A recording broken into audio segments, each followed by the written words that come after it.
बिस्मिल्लाहिर्रहमानिर्रहीम। अस्सलाम वालेकुम एवरीवन। आज मैं आपके साथ बहुत ही delicious crispy soft dhaba style चटपटे पकोड़े बनाने की रेसिपी शेयर करने जा रही हूँ, जो कि बनाने बहुत ही आसान है और बहुत ही मज़े के बनते हैं।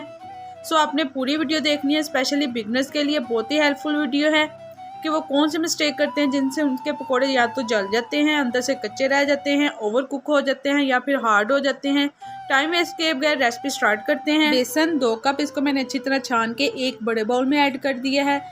खुशक धनिया 2 टेबलस्पून, इसको मैंने मोटा मोटा कूट लिया है। अनारदाना 1 टेबलस्पून, इसको भी मैंने मोटा मोटा कूट लिया। आप चाहे तो साबुत भी ऐड कर सकते हैं, इससे बहुत ही जबरदस्त और डिफरेंट टेस्ट आता है। कुटी हुई लाल मिर्च 1 टीस्पून, नमक ½ टीस्पून, लाल मिर्च का पाउडर 1/4 टीस्पून कलर और टेस्ट के लिए, अजवाइन 1 से 2 चुटकी, कसूरी मेथी 1 टेबलस्पून खुशबू और टेस्ट के लिए, सब्ज मिर्चें 6 से 7, इनको मैंने बारीक कट कर लिया है। धनिया 2 टेबलस्पून, इसको भी मैंने फाइन चॉप कर लिया है।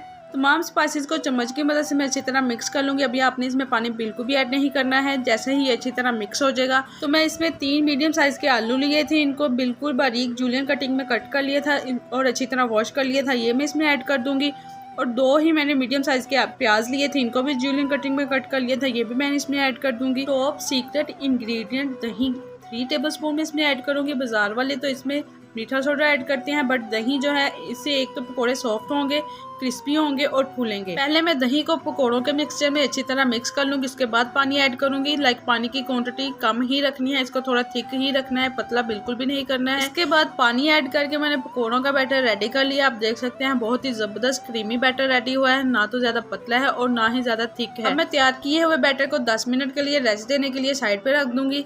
अब चलते हैं इसकी तैयारी की तरफ। बहुत कम ऑयल में मैं इसको फ्राई करूंगी। एक कढ़ाई में 2 कप मैंने ऑयल के लिए हैं, आप चाहें तो घी भी यूज कर सकते हैं। फ्लेम को मीडियम टू हाई कर दिया है। जैसे ही ऑयल अच्छी तरह गर्म हो जाएगा तो मैं हाथ की मदद से इसमें पकोड़े ऐड करूंगी। आप चाहें तो चम्मच का यूज भी कर सकते हैं, बट प्रोफेशनल लुक जो ढाबा स्टाइल आती है वो हाथ की मदद से ही आती है। जैसे ही कढ़ाई में मैं बेसन ऐड करूंगी तो फ्लेम को मीडियम टू लो कर दूंगी। हाई या मीडियम बिल्कुल भी नहीं करना है। इससे क्या होगा कि पकोड़े बहुत जल्दी जल जाएंगे और अंदर से कच्चे रह जाएंगे और हार्ड भी होंगे, ना तो ये क्रिस्पी होंगे और ना ही सॉफ्ट वाले बनेंगे। मीडियम टू लो फ्लेम पे पकोड़ों को फ्राई होते हुए 6 से 7 मिनट हो चुके हैं। आप देख सकते हैं माशाल्लाह बहुत ही जबरदस्त वाले पकोड़े फ्राई हो चुके हैं। ऐसे ही दूसरी साइड से भी मैं इसको अच्छी तरह फ्राई कर लूंगी। तो माशाल्लाह आप देख सकते हैं दोनों साइडों से बहुत ही जबरदस्त वाले पकोड़े फ्राई हो चुके हैं।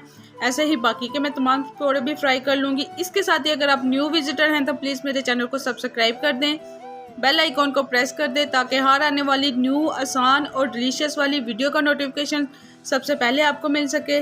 फाइनल लुक माशाल्लाह बहुत ही ज़बरदस्त लुक आ रही है। आई होप कि आपको बहुत ही आसान सिंपल तरीके से तैयार किए हुए ढाबा स्टाइल चटपटे क्रिस्पी सॉफ्ट डिलीशियस वाले पकौड़ों की रेसिपी पसंद आई होगी। फ्रेंड्स और फैमिली में लाइक और शेयर करना मत भूलिएगा। मैं आपके फीडबैक का वेट करूंगी। इसके अलावा चिकन, मटन, बीफ, फिश और चावलों के बेशुमार रेसिपीज चैनल पे मौजूद है, आप विजिट कर सकते हैं।